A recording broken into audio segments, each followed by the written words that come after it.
ver con mayor detenimiento con Vygotsky, pero es importante por esta transición de un lenguaje que podría ser más ligado a lo animal a un lenguaje humano, ¿no? ¿Por qué más ligado al animal? Porque como tal no existe un significado dentro de las palabras. Se pueden formular cierto lenguaje, por ejemplo, corporal, lenguaje de, sí, el lenguaje corporal, el lenguaje como lo hacía ella, ¿no? Helen Keller. No sé si alguien haya visto la película. ¿Alguien ya vio la película? Sí, yo, No, profe, ya profe, la vi. no. A ver, más o menos, Mónica, ¿de qué trata la película? Sin Pues spoilers. habla prácticamente de que una niña como de los años como coloniales tiene problemas para relacionarse y sus padres preocupados contactan a una maestra, creo que de Londres, para pues que le enseñe, porque ella no puede comunicarse con ellos, porque es sorda y es muda. Y es una complicación de que es muy complicado tener una relación padre-hijo con ella. Así que no la comprenden. Y ni ellos la comprenden, ni ella los comprende a ellos. Así que la comunicación es nula. Y lo único que recuerdo bien de la película es que el único incentivo que ella tiene es que le daban un dulce para que se calmara. Yo la vi creo en la secundaria con mis profesores. Gracias, Mónica. Bueno, yo creo que la vas a ver ahorita distinto. Eh, sí había procesos de comunicación, pero eran muy básicos, ¿no? Ella actuaba de cierta forma para conseguir ciertas cosas, ahí hay un proceso de comunicación, pero como tal, podemos decir, ellos le decían muy primitivo, era una comunicación muy básica y pues obviamente que no había una complejidad de su acción, ¿no? De su comportamiento, porque obviamente no había esta cuestión de que habla Cassirer de la complejidad simbólica, ¿no? De la imaginación simbólica, porque tenía procesos básicos de comunicación del lenguaje. Y es más o menos en la época, bueno, todavía había esclavos en Estados Unidos, no recuerdo más o menos los años, pero era esta época en que todavía los negros eran esclavos y había como fincas de algodón y todo esto, ¿no? Entonces, efectivamente, contratan a una maestra que sobre todo sale de una escuela de niños y niñas sordas y mudas. Pero el problema de Kellen Heller es que tiene las dos, entonces es mucho más complicado. No recuerdo si ella fue sorda o si fue, creo que sí, tuvo ahí un problema y creo que ya después recuperó la audición o la visión, no me acuerdo muy bien. El caso es que ella sabe el lenguaje de señas y trata de enseñar el lenguaje de señas, pues, y lo vemos con Casirer y también lo vamos a ver con Vygotsky, pues se complejiza la cuestión de lo simbólico, del intelecto, de la imaginación. Entonces, en ese sentido, es necesaria esta cuestión simbólica y no precisamente solo en el lenguaje, sino en todo, porque implica todo, ¿no? Como dice Casir, el lenguaje, intelecto, imaginación, entre otros. Jaime, ¿quieres comentar algo? Sí, ahorita de que está hablando de esto de los sordomudos, me acuerdo del caso del creador del teléfono, Graham Bell, el cual él tenía una escuela de sordomudos. Y fue a partir de esta idea, porque su esposa es igual sordomuda, que creó el teléfono y bueno, creo que es un poco interesante el hecho de cómo interpretó los símbolos del lenguaje, de quererse comunicar. Porque al final de cuentas, para hoy en día, el uso del teléfono e incluso bajo el lenguaje, la connotación que le damos al teléfono ya es un símbolo por sí mismo, que utilizamos para comunicarnos con los demás, para que ya tiene su perspectiva propia bajo el simbolismo humano, pero en ese entonces no. Y fue como una construcción del simbolismo a partir de una necesidad que había. Sí, exactamente, ¿no? Obviamente que cuando se construye esta cuestión de los símbolos, pues requiere, o de lo simbólico, requiere como un proceso, como aquí lo comenta también Casirer, es un proceso lento y complicado, ¿no? Lo mismo que la cultura es un proceso lento y complicado porque es un cúmulo de conocimientos que se van puliendo a través de la historia de la humanidad y obviamente se van compartiendo, no se dan por sí solos, ¿no? Lo mismo pasa con la cuestión simbólica. Pasa de una necesidad básica, material, a una constitución de lo simbólico en relación a esa necesidad básica y se complejiza con el paso del tiempo, obviamente no por sí solo, sino por la interacción entre los humanos y la importancia que le dan a eso que se crea a partir de esta necesidad básica y que obviamente todo tiene que ver con lo cultural, ¿no? Si nos damos cuenta, por ejemplo, las tradiciones o las costumbres se dan en relación a cuestiones o necesidades básicas, ¿no? Por ejemplo, en tiempos de sequía, que es más o menos la cuaresma, es cuando se consume pescado, cosas del mar, ¿no? Porque la producción de carne eh, lleva consigo mucha agua, ¿no? La producción de carne de res, la producción de carne de pollo, de cerdo, entonces se necesita bajar como estos estándares de producción y por eso el consumo del pescado y se relaciona mucho con la cuestión de la cuaresma, ¿no? De que no se puede comer carne. Entonces también está relacionada estas dos cuestiones. Y sobre todo se ve con Marvin Harris, que creo que lo vimos en antropología social, porque con Marvin Harris hay esta relación del espacio, ¿no? De la ecología con la cuestión de la cultura, ¿no? Cómo las cuestiones ecológicas se relacionan con una configuración cultural porque obedecen a ciertas necesidades básicas. Por ejemplo, también había esta cuestión de la guerra que era necesaria entre las tribus anteriores, era necesaria la guerra para que hubiera un intercambio de mujeres, ¿no? Entonces, y bueno, pudieran crecer también su población, pero a la vez también las guerras sirven para bajar la población del mundo.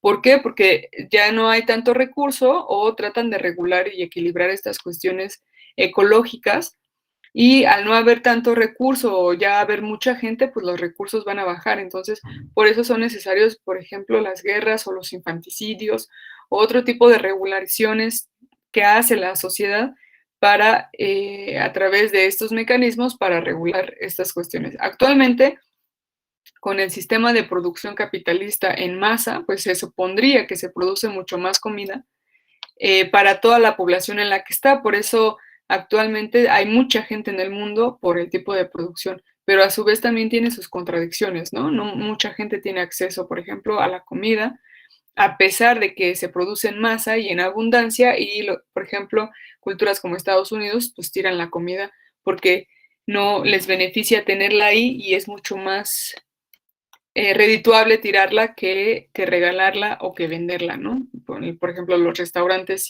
y otros. Elia dice, recuerdo un poco y era que cuando comenzó a entender lo que era cada cosa, cuando ella por primera vez entiende lo que es agua, su maestra pone agua en su mano y después escribe agua en su mano con lenguaje de señas, pero tocando la palma de su mano y de ahí fue su técnica de aprendizaje para entender los objetos y cosas que le rodeaban.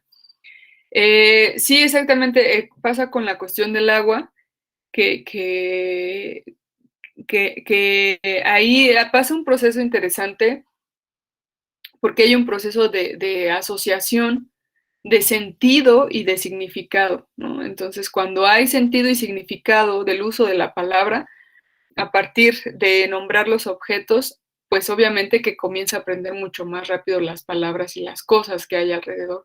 Y sobre todo la función que aquí menciona Casirer y que lo vamos a ir detallando poco a poco. La función de cada palabra, no tanto la forma, sino la función, ¿no? Del objeto y de la palabra, o más bien de la asociación de la palabra con el objeto y la función del objeto. No sé si hay algún otro comentario o pasamos a lo que es la exposición. No sé si alguien más quisiera comentar algo. Bueno, entonces ya saben que cualquier pregunta o cualquier intervención pueden abrir sus micrófonos sin ningún problema porque no les veo, ¿ok? Porque voy a ver mi pantalla. Entonces, cualquier cosa que quieran decir o intervenir, pueden abrir sus micrófonos, ¿ok? Bueno, vamos a hablar sobre el segundo capítulo, que ya lo vimos de forma general en la clase anterior, pero para que quede un poco más claro sobre esta cuestión de lo simbólico, el ser humano como animal simbólico. Entonces, discutíamos un poco la clase anterior que, bueno, la realidad no es una cosa única y homogénea, sino que se halla inmensamente diversificada, ¿no? Es decir, que, bueno, la realidad está allá afuera, pero la vivencia que tiene cada organismo, pues es distinta, ¿no? Es diversificada, poseyendo tantos esquemas y patrones diferentes cuantos diferentes organismos hay. Entonces, cada organismo es, por decirlo así, un ser monádico, posee un mundo propio, por lo mismo que posee una experiencia peculiar, ¿ok? Entonces, a pesar de que compartimos un mundo, pues obviamente cada uno posee un mundo propio por la peculiaridad de la experiencia. Entonces, la única clave para la vida animal nos la proporcionan los hechos de anatomía comparada. ¿Por qué la única clave? Bueno, si bien cada experiencia es distinta, por lo tanto cada mundo es distinto, pues la única forma de entender esta cuestión de la vida animal, pues es la cuestión de la anatomía y la comparación de ellas o de ella. Entonces, si conocemos la estructura anatómica de una especie animal, pues estamos en posesión de todos los datos necesarios para reconstruir su modo especial de experiencia, ¿no? En esto se basaba la idea, que a partir de conocer la estructura anatómica podemos entender, por lo tanto, la experiencia de cada modo de cada animal, ¿no? Eso en teoría. Pero obviamente que hay una distinción entre la vida animal y la vida humana. Y ya como lo han comentado, es esta cuestión de lo simbólico. Lo simbólico, pues obviamente que no viene a ser parte del universo físico, sino pues obviamente del universo humano. Lo habíamos dicho también en antropología, si no mal recuerdo, con Malinowski, que habla de una segunda naturaleza, que es la naturaleza de la cultura. Aquí un poco lo menciona Cassirer, pues en relación a lo simbólico, que pertenece a este mundo no físico. Entonces, el lenguaje, el mito, el arte y la religión, pues constituyen partes de este universo, forman los diversos hilos que tejen la realidad simbólica, la urdimbre complicada de la experiencia humana. Entonces, en el caso de los seres humanos, pues para entender su experiencia humana, habría que entender, por lo tanto, su universo simbólico. Todo lo que confiere este universo simbólico son todos estos elementos con los que se rodea. Obviamente, podemos decir que actualmente también tiene que ver con cuestiones económicas y políticas. Entonces, la constitución, el entendimiento de la experiencia humana, hay que entenderla en relación a estas esferas porque ahí es donde también se maneja, no solamente en el mundo físico, sino también en el mundo simbólico. Entonces, la realidad física parece retroceder en la misma proporción que avanza su actividad simbólica. Y un poco lo comentábamos, si no mal recuerdo, la clase anterior, que el niño o la niña obviamente vive más ligada a su realidad física, pero conforme se va creciendo, pues obviamente que esta realidad física no es que desaparezca, pero se va retrayendo en relación a la actividad simbólica, porque ya todo lo que vemos no hay una visión meramente de la realidad física, sino está constituida por una red simbólica, podemos decirlo así, que se va enriqueciendo conforme vamos creciendo. ¿Por qué? Porque se van acumulando experiencias, nuestro lenguaje también se va complicando, se va complejizando más bien, y mucho más, por ejemplo, si están en alguna carrera o estudiando una actividad o no sé, se va complejizando esta actividad simbólica y por lo tanto también la forma de entender la realidad. No puede ver o conocer nada sino a través de la interposición de este medio artificial. Entonces, para entender, conocer y ver, pues obviamente que existe esta interposición del medio artificial, y entre más grandes estemos, pues obviamente que nuestra visión se va complejizando, nuestra forma de entender la realidad también. Por eso, cuando llegamos a una edad como una edad adulta, muy adulta, como de la tercera edad, las cosas se ven de distinta forma, ¿no? No solamente por el cúmulo de experiencias, sino que también porque hay un deterioro del cuerpo físico, y entonces en relación a ello, pues también como que hay una asimilación también de este concepto de muerte y otras cuestiones mucho más complejas. Por eso la vida, yo supondría que se ve de distinta forma. Su situación es la misma en la esfera teórica que en la práctica, ¿no? Entonces, como no somos tanto animales prácticos, sí, pero también somos animales teóricos, ¿no? Entonces, el animal simbólico, pues obviamente que no es solamente racional, como ya lo habíamos comentado, sino también es sentimental. Entonces, en lugar de definir al hombre como un animal racional, como eso las épocas de las luces, ¿no? La ilustración, lo definiremos como un animal simbólico. Entonces, de este modo podemos designar su diferencia específica y podemos comprender el nuevo camino abierto al hombre, es decir, el camino de la civilización. Y aquí quisiera comentar cómo a partir de este entendimiento del ser humano, o sea, de la antropología filosófica, pasamos a una antropología social y vamos conectando estos elementos que vienen de lo individual, no de lo individual, sino más bien de la cuestión del ser humano a la sociedad, ¿no? Cómo lo simbólico y todo esta red simbólica, pues obviamente va configurando esta cuestión de la civilización.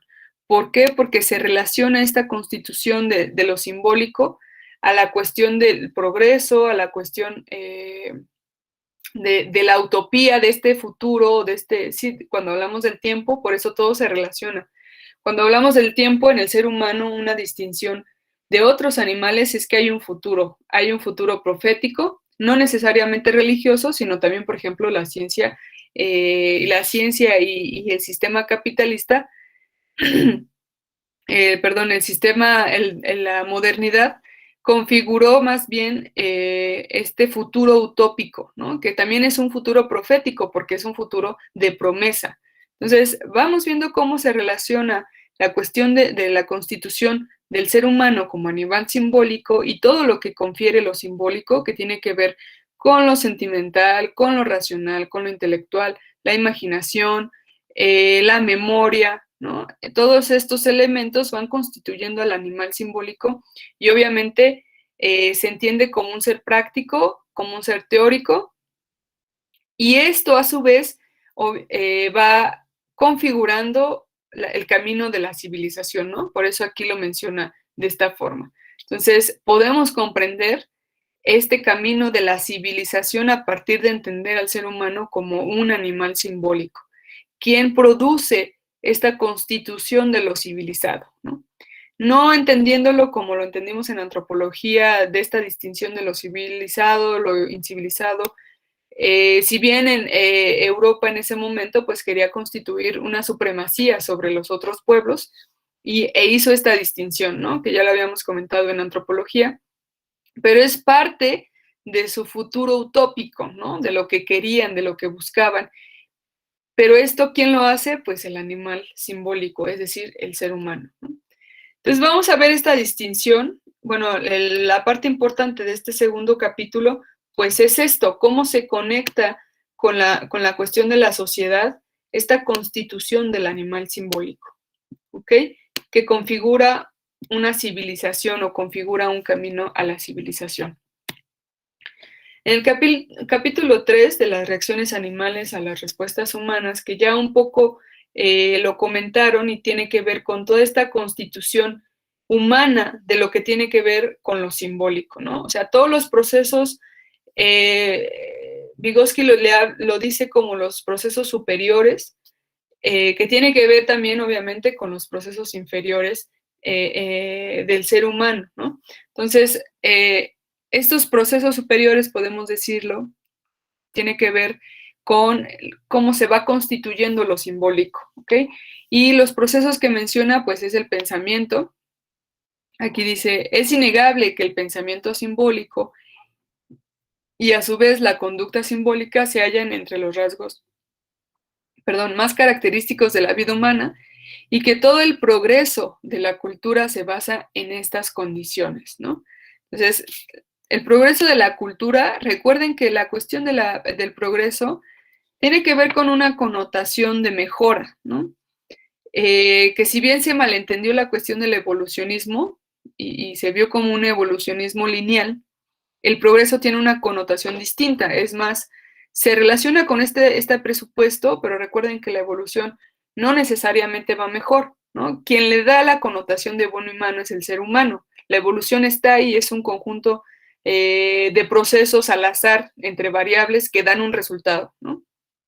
Quien le da el sentido de bueno o malo es el ser humano. Por lo tanto, no hay un retroceso, no podemos decir que hay una involución, porque en realidad quien está dando la categoría de malo o de que hay retroceso es el ser humano. En realidad las cosas se están dando. En lo social también pasa lo mismo, ¿no? Las cosas se están constituyendo, se están dando, pero no sabemos cuál va a ser el resultado, ¿no? Y eso pasa, por ejemplo, cuando pertenecemos a un movimiento social, las cosas están ahí dando, se está luchando por eso, pero no sabemos cuál va a ser el resultado, ¿no? Entonces, la cuestión o la distinción con la cuestión del progreso es que es una cosa humana, ¿no? El progreso sí tiene una constitución política, ética de mejora, en teoría, ¿no? Aunque vemos que el progreso de la industrialización, pues no nos llegó como a lo que se esperaba, ¿no? Y el progreso del capitalismo. Entonces, el progreso de la cultura está relacionada con todos estos elementos de lo simbólico del ser humano, ¿no? Que tiene que ver con los procesos superiores. Entonces, y obviamente de la vida humana. Quien examine las diferentes tesis y teorías psicológicas con una mente crítica y limpia de prejuicios tiene que llegar a la conclusión de que no es posible establecer el problema refiriéndolo sencillamente a las formas de comunicación animal, ¿no? O sea, aquí está tirando todas las tesis del conductismo. ¿En qué sentido? En que obviamente es muy distinto entender al animal, por ejemplo, al perro, a la paloma, a la rata, a entender al ser humano, ¿no? Por la constitución simbólica que trae consigo y todo lo simbólico que confiere pensamiento, conducta, emoción, vivencia, memoria, ¿no? Todos estos procesos psicológicos superiores que están constituidos en lo simbólico y que obviamente el perro, la rata, la paloma no lo tienen, ¿no? Por eso aquí Cassirer está como criticando estas posturas teóricas de la psicología y que de cierta forma solamente han demostrado pues la domesticación y los procesos de aprendizajes primitivos, podemos decir, de los animales. O sea, sí hay procesos de aprendizaje en el perro, ¿no? Pero no es no es lo mismo que una persona, ¿no? No es lo mismo que un ser humano por toda la complejidad de los procesos de aprendizaje que puede tener un niño o una niña, ¿no? A diferencia de un perro, que sí hay proceso de aprendizaje, de asociación y todo ello, sí. Pero obviamente que es muy distinto el proceso que se da en los niños y en las niñas y mucho más si comienza a haber este sentido del lenguaje, ¿no? Y lo podemos ver, por ejemplo, con los niños que van en la primaria y los del kinder, ¿no? O sea, en la primaria, en el kinder sí los hacen como hacer planas, a pronunciar palabras, bueno, hay una estimulación. Pero si se dan cuenta, no hay como una asociación. O sea, él o ella puede decir una palabra, ¿no? De hecho, hubo un caso bueno, conocí a un niño que estuvo tan mimado cuando era pequeño y en vez de decir, por ejemplo, agua, ¿no? O como dicen los niños de 5 o 6 años más o menos, solamente señalaba la cosa, ¿no? Y al haber una sobreprotección, pues obviamente que todo le arrimaban sin que pronunciara, entonces no había una necesidad de hablar, ¿no? Entonces el niño solamente señalaba las cosas y se les daba. A diferencia de otras estimulaciones, ¿no? Que dicen, ¿qué quieres? No, pues eso, pues se llama agua, ¿cómo se llama? Y ya, agua, ¿no? Hay un proceso distinto, a diferencia del otro niño, ¿no? Pero no hay como tal un sentido, sino que tiene que ver con una necesidad todavía, ¿no?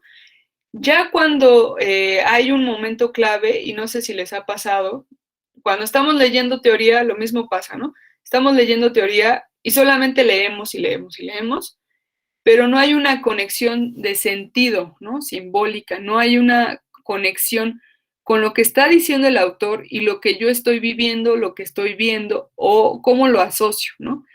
Entonces puedo estar leyendo y para eso también son las clases, ¿no? Para que se conecte lo que se está leyendo con esta cuestión de sentido, ¿no? Y pasa lo mismo con las matemáticas. O sea, yo puedo estar repitiendo la tabla del 7, que creo que para mí fue la más difícil, la del 7, y y puedo repetirla y memorizarla, pero no hay un sentido todavía, ¿no? Entonces, lo mismo pasa con los niños, lo mismo pasa con las niñas, lo mismo pasa con nosotros, ¿no? Que vamos leyendo, pero podemos leer el mismo libro hace 2 años, ¿no? Cuando iban en primero, y leen el libro ahora y tal vez hay otro sentido, ¿no? Y obviamente que hay una conexión. Lo mismo pasó con Helen Keller. Y obviamente ya podemos utilizar esas palabras para poder expresar lo que pensamos y lo que creemos, ¿no? Porque ya igual, si ustedes se dan cuenta, también utilizan como ciertas palabras que provienen de la carrera, pero ya tienen un sentido, lo que para otros no tienen sentido todavía. Bueno, o no lo tienen sentido, o con alguien de primero, pues todavía no tiene sentido, o si lo compartimos con la familia, pues no tiene sentido a menos que se le explique, ¿no? Entonces, lo mismo pasa con esta cuestión. El lenguaje se va complejizando, pero obviamente que en el perro, la rata, pues no hay esta complejización. Responde a una necesidad, pero solamente responder a la necesidad, no hay como una asociación. Tal vez en los perros hay una cuestión del entendimiento del tono de voz, pero por ejemplo yo puedo estar feliz y puedo gritar tal vez el perro se va a asustar, pero no hay una conexión, porque no hay una conexión entre que estoy feliz y puedo gritar o estoy enojada y estoy gritando, ¿no? Sino que solamente escucha el grito, ¿no? Y la asociación de que me vaya a pegar o algo así. Entonces, no hay este raciocinio en los perros, ¿no? Hay un aprendizaje, pero no tan complicado, perdón, no tan complejo como en el ser humano. Entonces, el punto de partida, pues lo representa la determinación conceptual del lenguaje. Y ojo, no solamente es el lenguaje, sino también esta cuestión conceptual. ¿Qué quiere decir esto? Cuando se entiende o cuando se halla el sentido de la palabra, también hay una imagen. Entonces, hay una asociación de la imagen, la palabra y el concepto, ¿no? Que son cuestiones distintas. Entonces, yo creo que lo mismo le pasó con Helen Keller, que hay una asociación de la palabra, la cosa y el concepto, y el concepto tiene que ver con la imagen, la representación y la asociación. Podemos decir que son uno mismo en esta cuestión del concepto, ¿no? Entonces, en el lenguaje, si bien podemos encontrar distintos tipos de lenguaje, el lenguaje emotivo y el lenguaje teórico. En todo lenguaje humano es característico e indispensable. No encontramos signos que posean una referencia objetiva o sentido. Entonces, todo sentido también tiene una constitución de emotividad, ¿no? Entonces, la diferencia entre el lenguaje proposicional y el lenguaje emotivo representa la verdadera frontera entre el mundo humano y el mundo animal, ¿no? Entonces, la cuestión de la emoción o la cuestión del lenguaje emotivo es lo que diferencia, ya un poco lo dijeron, con la respuesta animal. Kohler sostiene que la falta de recurso técnico, y esto tiene que ver con el caso de Helen Keller, que la falta de recurso técnico inestimable y la gran limitación de estos componentes tan importantes del pensamiento, las llamadas imágenes, constituyen las causas que impiden que el animal logre jamás un inicio del desarrollo cultural. Entonces, la cuestión del lenguaje que se relaciona con el concepto, y cuando estoy utilizando el concepto ya estoy hablando de pensamiento, ¿no? Entonces, esta constitución del pensamiento y la imagen tiene que ver con el lenguaje y el sentido del lenguaje. Y esto a su vez permite entender el inicio del desarrollo cultural. ¿Okay? Eso es importante. Entonces, fíjense cómo se va relacionando la cuestión del lenguaje con el pensamiento, con la imagen, con el concepto. ¿Ok? Entonces, esto a su vez pues proporciona el inicio del desarrollo cultural y a su vez también constituye la cuestión de lo simbólico. ¿Ok? El lenguaje, el pensamiento, el concepto, la imagen constituye esta constitución o esta cuestión simbólica que no son meras señales como aquí lo dice el autor. Aquí hace la distinción entre lo que es señal y lo que es simbólico. Entonces, la señal es parte del mundo físico del ser y son los operadores. Sin embargo, el símbolo es una parte del mundo humano del sentido. Son designadores. Las señales, aun siendo entendidas y utilizadas como tales, poseen, no obstante, una especie de ser físico o sustancia. Los símbolos poseen únicamente un valor funcional. Era lo que comentaba hace un rato, ¿no? O sea, la función que tiene no solamente la palabra, sino el entender la función que tienen los objetos, que constituye a su vez un proceso, primero de entendimiento de la palabra, del lenguaje, después un proceso de pensamiento y de imaginación, de imagen, perdón, que tiene que ver con la representación y por lo tanto la constitución del concepto, ¿no? La constitución del concepto que tiene que ver con estos procesos, entender para qué sirven y por qué, ¿no? Que es un poco también lo que pasa cuando aprendemos otros idiomas. La constitución no es solamente de repetir las palabras, sino que tengan un sentido. ¿Y dónde se puede aprender mucho más rápido un idioma? Pues estando en el lugar donde se habla el idioma y no precisamente, por ejemplo, aquí es mucho más complicado entender el inglés porque obviamente no estamos en constante contacto con las palabras, ¿no? Si vamos al supermercado lo vemos en español. A diferencia de si estamos en un lugar donde hablan español, inglés, perdón, o francés, que se ve la palabra, ¿no? Estamos en el supermercado, se ven palabras y todo, ¿no? Hay una asociación, un contexto y una cuestión del valor funcional.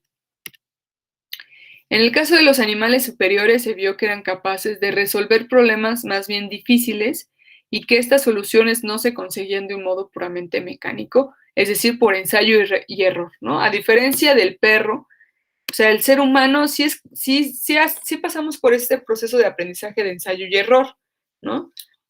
Sin embargo, en esto, en la cuestión del ser humano, pues es distinto, ¿no? Y podemos asociarlo con esta frase de tropecé con la misma piedra y es el único animal, el ser humano, el que tropieza con la misma piedra, porque hay un pensamiento de raciocinio, de variabilidad, ¿no? De decir, bueno, es otra persona y puede responder de distinta forma.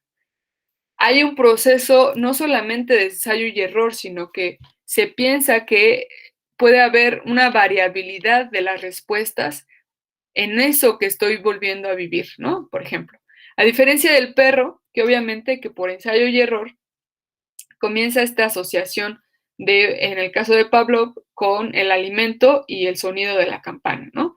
Entonces, o de la rata, por ejemplo, en su laberinto, ¿no? Hay un proceso de ensayo y error para encontrar la comida. En el niño y la niña puede pasar lo mismo, pero ahí hay un proceso también más complejo. Por ejemplo, tal vez el niño o la niña pueda decir, bueno, si me pongo a llorar, me van a dar eso, ¿no? Me van a dar o me van a comprar un juguete.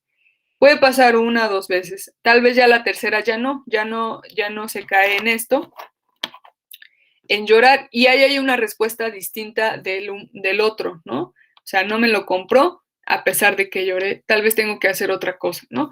Hay un ensayo y error, sí, pero al haber una variabilidad de respuestas, no precisamente se tiene el mismo aprendizaje, ¿no?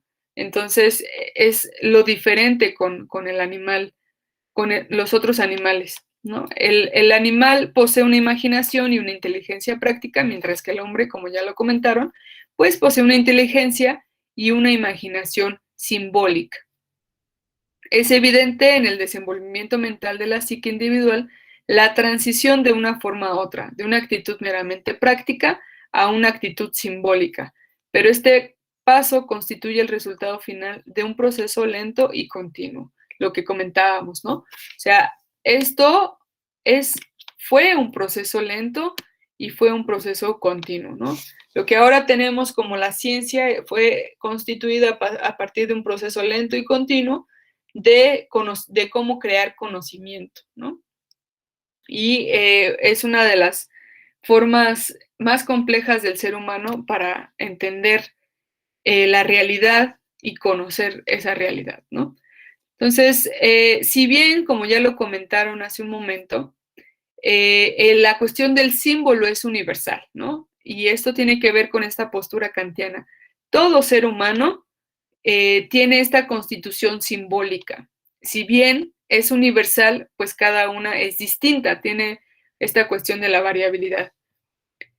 Tiene que comprender que cada cosa tiene un nombre, que la función simbólica no se halla restringida a casos particulares, sino que constituye un principio de aplicabilidad universal que abarca todo el campo del pensamiento humano. El principio de simbolismo, con su universalidad, su validez y su aplicabilidad general, constituyen el acceso al mundo específicamente humano, al mundo de la cultura, que no resulta obstruido o imposibilitado por ninguna laguna de material sensible. Este es más bien el caso de Kellenheller, ¿no? O sea, no precisamente porque no se ve o porque no se escucha, va a estar obstruida esta cuestión del simbolismo. Es más complejo para poder llegar a ese punto, sí, pero no es imposible, ¿no? Por eso aquí menciona que no se puede obstruir o imposibilitar la cuestión del simbolismo por algo, por un material sensible. ¿Qué quiere decir esto? Porque falla algún sentido en el ser humano, ¿no? En realidad todos poseemos esto, sin embargo hay que cultivarlo y obviamente que es distinto en una persona que es ciega, en una persona que es sorda o ambas, ¿no? Entonces, podemos decir que, pues, como la cuestión del símbolo, pues, o del simbolismo más bien, pues, nos permite entrar al mundo de lo humano y, por lo tanto, también al mundo cultural, ¿ok? Entonces, no depende de la cualidad de su material sensible. Un ser humano no depende en la construcción de su mundo humano, de la cualidad de su material sensible. Entonces, para Kellenheller, pues obviamente que vivía en su mundo y tenía su mundo, que comenzó a ser distinto después con la cuestión de la constitución del lenguaje y de la posibilidad de comunicarse, ¿no? Entonces, en el mundo de Kellenheller estaba ella siempre y por siempre, ¿no? Había una cuestión egocéntrica que obviamente los padres le estaban produciendo. Entonces, la cultura deriva su carácter específico y su valor intelectual y moral no del material que lo compone, sino de su forma, de su estructura arquitectónica. El libre desarrollo del pensamiento simbólico y de la expresión simbólica, pues no se haya obstruido por el mero empleo de signos táctiles en lugares de los verbales, ¿no? Entonces, fíjense que no precisamente es entender, o sea, lo que hacía Kellenheller, no precisamente es entender a través de escribir con los dedos en las manos, sino que más bien tiene que ver con esta función en el pensamiento y en la imaginación simbólica o en la expresión simbólica de asociar ese lenguaje de señas, ¿no? A través del sentido del tacto, porque obviamente no veía, entonces le escribían a través de las letras en la mano, pero es distinto porque hay una asociación y esto tiene que ver con el pensamiento, ¿no? Entonces, si bien la entrada o el estímulo fue el tacto, ¿no? A través de las palabras, y la asociación y el sentido que le dio a la palabra y el objeto. Entonces, ahí hay una constitución mucho más compleja que solamente estar asociando, que ya lo hacía ella, ¿no? Decía leche o así, pero no había como un significado como tal, ¿no? Lo que vitalmente importa no son los ladrillos y las piedras concretas, sino su función general como forma arquitectónica. Y eso también lo vamos a ver con Vygotsky, ¿no? Que es la cuestión de la función. Entonces, es una función, podemos decir, de cómo se asocia el lenguaje y las cosas. ¿Cuál es la función de las cosas? Entonces, si bien habíamos comentado que es una cuestión universal, pues también es variable, ¿no? Que tiene que ver con la variabilidad del símbolo.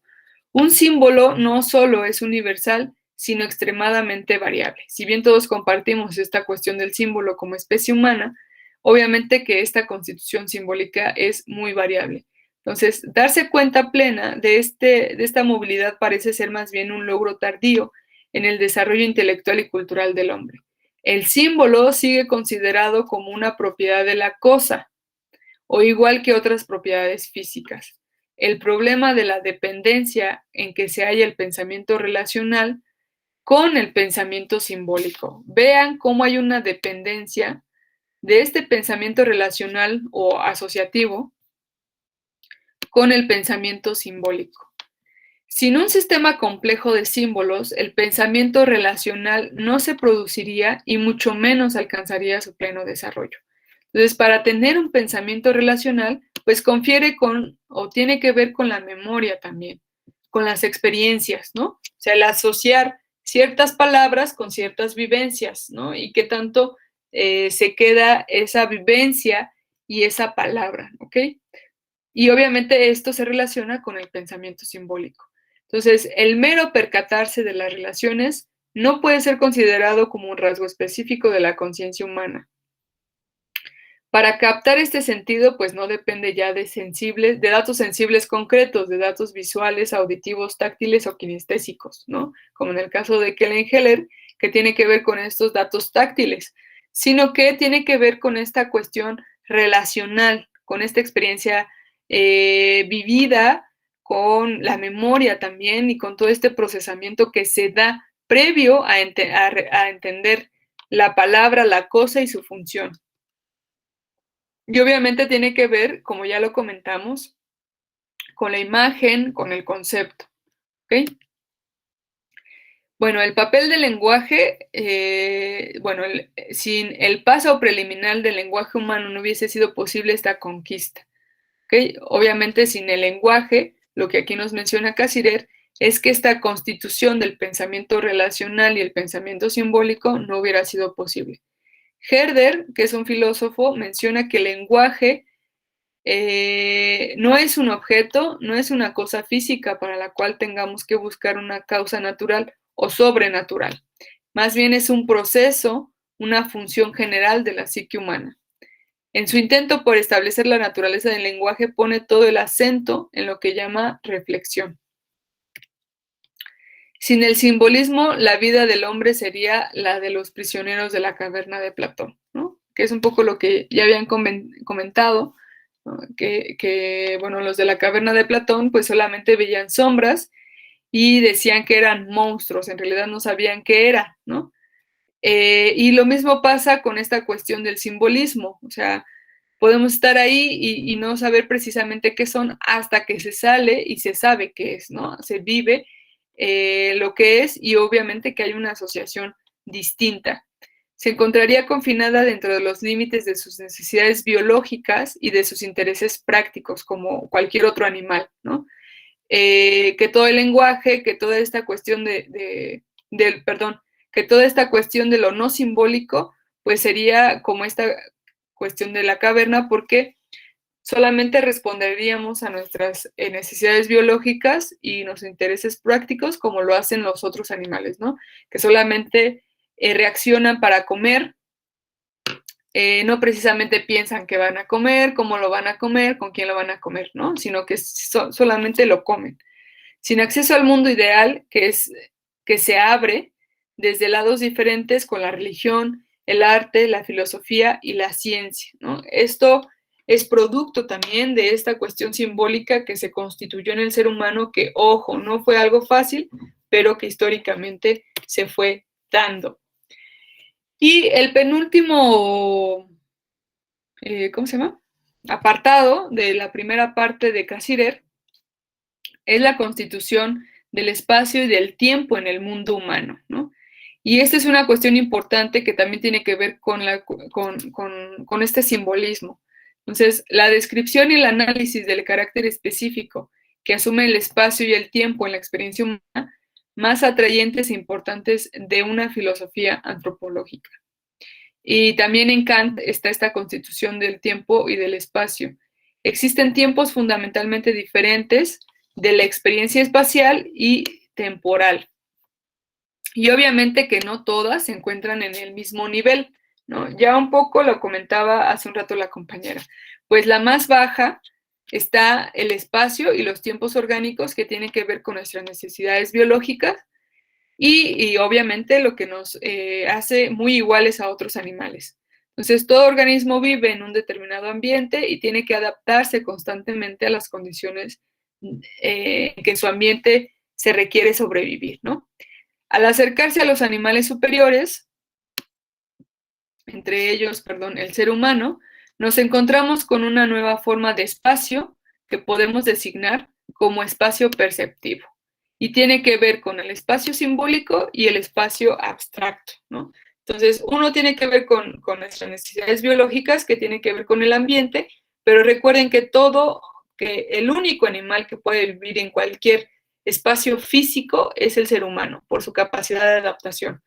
Y esto tiene que ver con esta constitución del espacio simbólico y del espacio abstracto. Entonces, el espacio primitivo es un espacio de acción y la acción se halla centrada en torno a intereses y necesidades prácticas inmediatas.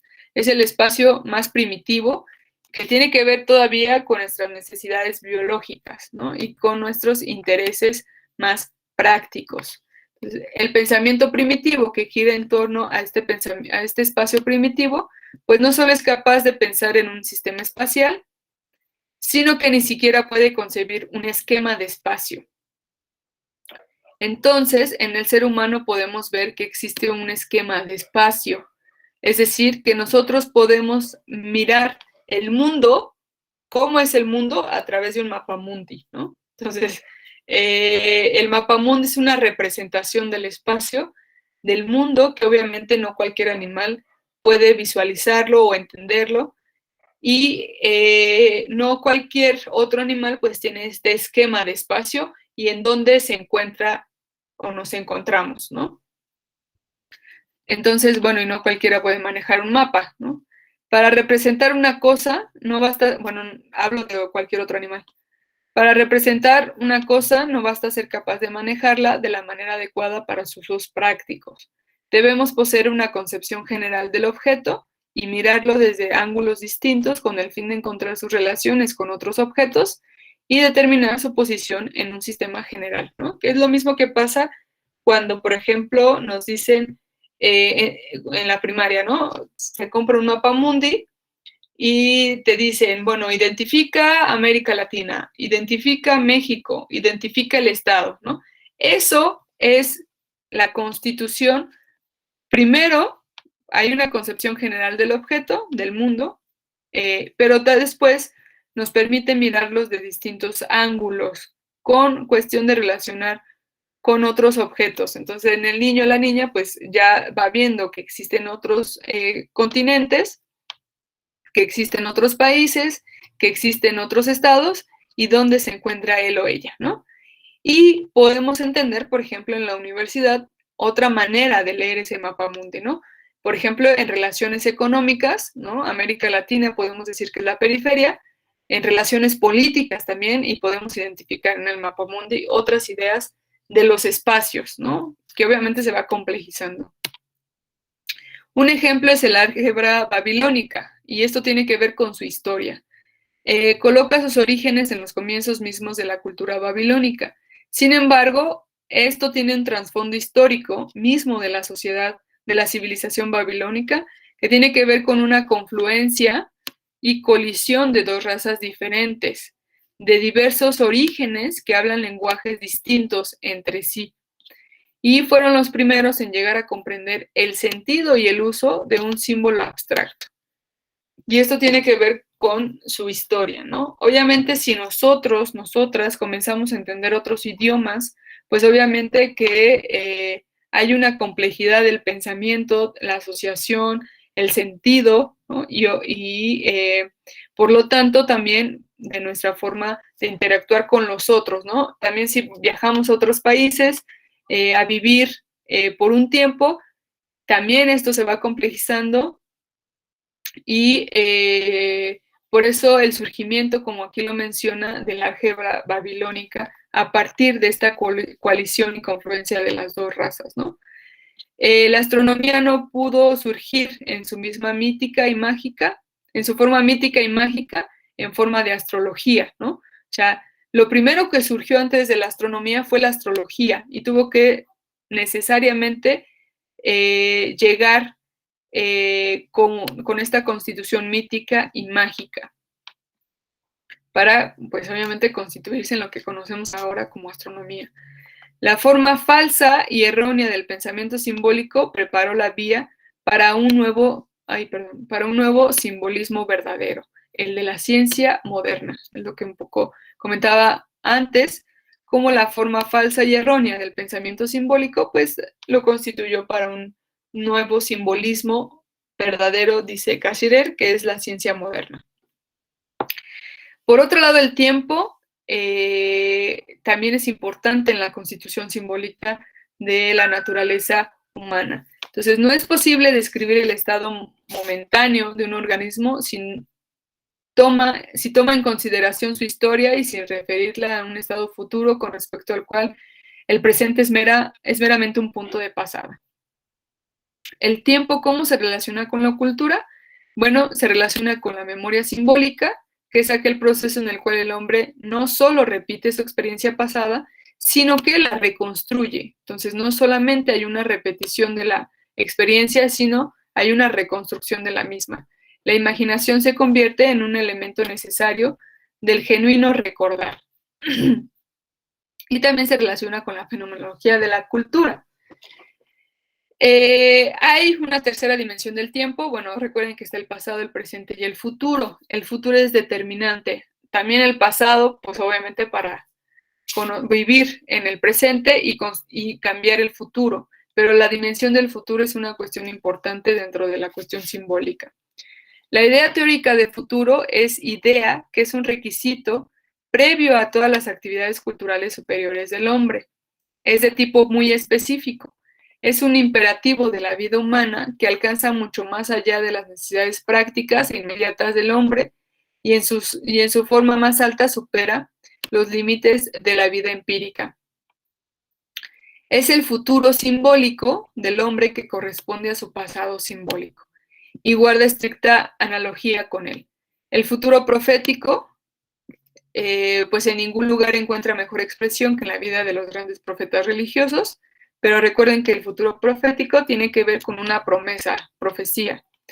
Este futuro no era un hecho empírico, sino una tarea ética y religiosa. Por eso lo que les comentaba al principio en la clase anterior, o sea, la crisis del conocimiento es una crisis política porque en ella, por lo tanto, hay una crisis ética. Así la predicción que se transformó en profecía. La profecía no significa simplemente predicción, sino promesa. ¿Okay? Entonces, la ciencia también se supone tiene un futuro profético. En relación con esto, recuérdenlo muy bien, que esta tarea ética tiene que ver también con esta crisis del conocimiento. Y ahorita lo vamos a ver mucho mejor con el siguiente capítulo, que se relaciona mucho la cuestión de los ideales con esta cuestión del futuro. Hechos es entendido como lo real, lo que se vive, y los ideales como aquello que se quiere alcanzar y tiene que ver con este futuro, ¿okay? Con estas utopías. En su crítica del juicio plantea Kant la cuestión de si es posible describir el criterio general con el cual podemos describir la estructura fundamental del intelecto humano y distinguir esta estructura de todos los demás modos posibles de conocimiento. Entonces, el criterio hay que buscarlo en el carácter del conocimiento humano, que es de tal índole que el entendimiento se halla en la necesidad de hacer una distinción neta entre la realidad y la posibilidad de las cosas, es decir, con este futuro profético o con estos ideales. Entonces, el entendimiento intuitivo describe si bien la naturaleza y los límites del intelecto humano. El entendimiento discursivo depende de dos componentes heterogéneos, es decir, las imágenes y los conceptos. No podemos pensar sin imágenes, ni podemos intuir sin conceptos. Ya un poco lo comentábamos hace un rato, ¿no? Entonces, el intelecto humano es simbólico. En lugar de decir que el intelecto humano es un intelecto que tiene necesidad de imágenes, habremos de decir más bien que necesita símbolos. ¿Por qué esto? Porque constituye todo lo anterior, ¿no? Imágenes, conceptos, pensamiento, lenguaje, ¿ok? Entonces, el conocimiento humano es, por su verdadera naturaleza, simbólico. Un símbolo no posee existencia real como parte del mundo físico, sino que posee sentido. Y esto espero se les quede muy claro, porque lo vamos a ver en el tercer parcial sobre todo y en el segundo.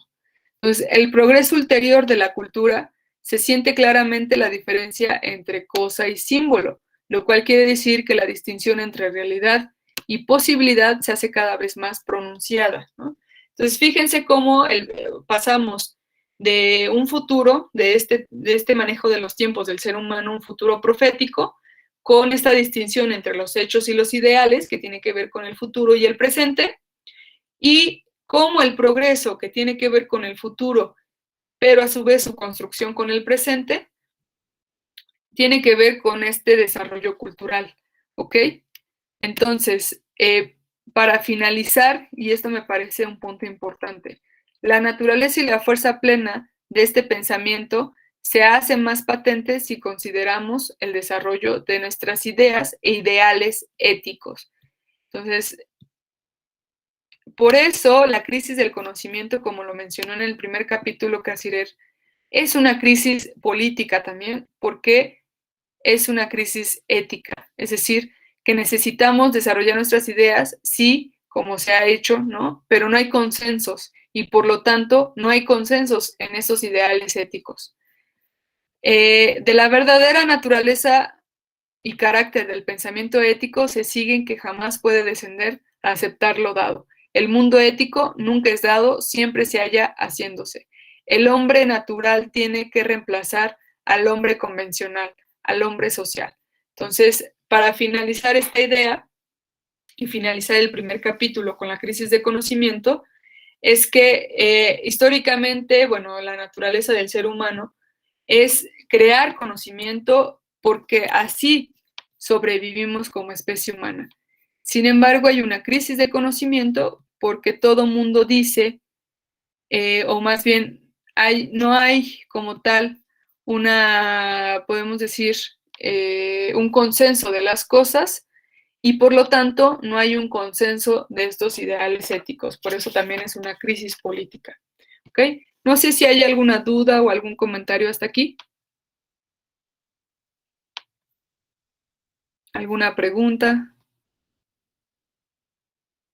¿Sí, Gustavo?